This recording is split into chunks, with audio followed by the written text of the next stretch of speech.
The myopic empiricism of the minimum wage. Unlike most opponents of the minimum wage, I admit that David Card and Alan Kruger's famous research on the topic is well done. How then can I continue to embrace and teach the textbook view that the minimum wage significantly reduces employment of low-skilled workers? Part of the reason is admittedly my strong prior. In the absence of any specific empirical evidence, I am 99% plus sure that a randomly selected demand curve will have a negative slope. I hew to this prior even in cases like demand for illegal drugs or illegal immigration, where a downward-sloping demand curve is ideologically inconvenient for me. What makes me so sure? Every purchase I've ever made or considered, and every conversation I've had with other people about every purchase they've ever made or considered. Another reason why Card-Kruger hasn't flipped my position. Despite my admiration for their craftsmanship, even the best empirical social science isn't that good. I expect true theories to predict the data only 2/3 of the time and false theories to predict the data 1/3 of the time. NB. Many of the weaknesses in empirical social science are systematic, so the law of large numbers is no salvation. Bayesian upshot. The Card-Kruger findings only slightly reduce my initial high confidence that the minimum wage causes unemployment. But suppose you disagree with me on both counts. Suppose you have a weak prior about the disemployment effects of the minimum wage. Suppose further that you think that the best empirical work in economics is very good indeed. Doesn't existing evidence then oblige you to admit that the minimum wage has roughly zero effect on employment? Hardly. Why not? Because there is far more existing evidence than meets the eye. Research doesn't have to officially be about the minimum wage to be highly relevant to the debate. All of the following empirical literatures support the orthodox view that the minimum wage has pronounced disemployment effects. 1. The literature on the effect of low-skilled immigration on native wages. A strong consensus finds that large increases in low-skilled immigration have little effect on low-skilled native wages.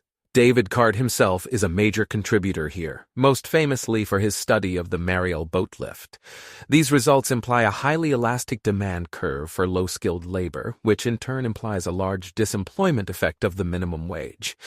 This consensus among immigration researchers is so strong that George Borjas titled his dissenting paper, "The Labor Demand Curve is Downward Sloping." If this were a paper on the minimum wage, readers would assume Borjas was arguing that the labor demand curve is downward sloping rather than vertical. Since he's writing about immigration, however, he's actually claiming the labor demand curve is downward sloping rather than horizontal. 2. The literature on the effect of European labor market regulation. Most economists who study European labor markets admit that strict labor market regulations are an important cause of high long-term unemployment. When I ask random European economists, they tell me the economics is clear. The problem is politics, meaning that European governments are afraid to embrace the deregulation they know they need to restore full employment. To be fair, high minimum wages are only one facet of European labor market regulation.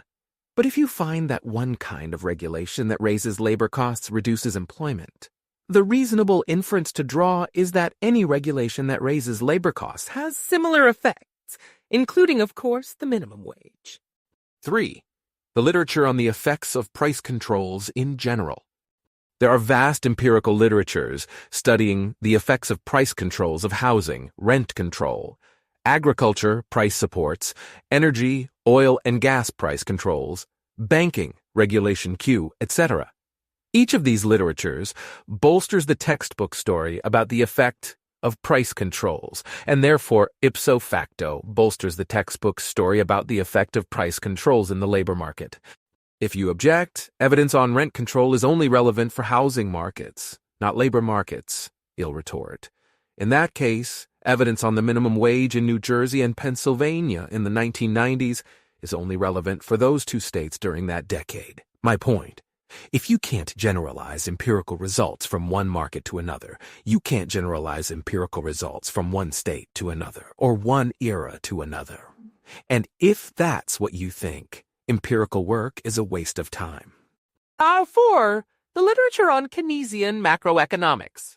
If you're even mildly Keynesian, you know that downward nominal wage rigidity occasionally leads to lots of involuntary unemployment. If, like most Keynesians, you think that your view is backed by overwhelming empirical evidence, I have a challenge for you. Explain why market-driven downward nominal wage rigidity leads to unemployment without implying that a government-imposed minimum wage leads to unemployment.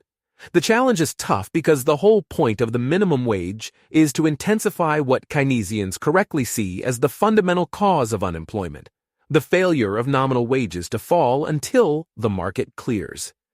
The minimum wage is far from the most harmful regulation on the books. Why then do I make such a big deal about it? Because it is a symbol of larger evils. From the standpoint of public policy, the minimum wage is a symbol of the view that feel-good policies are viable solutions to social ills. Workers aren't paid enough?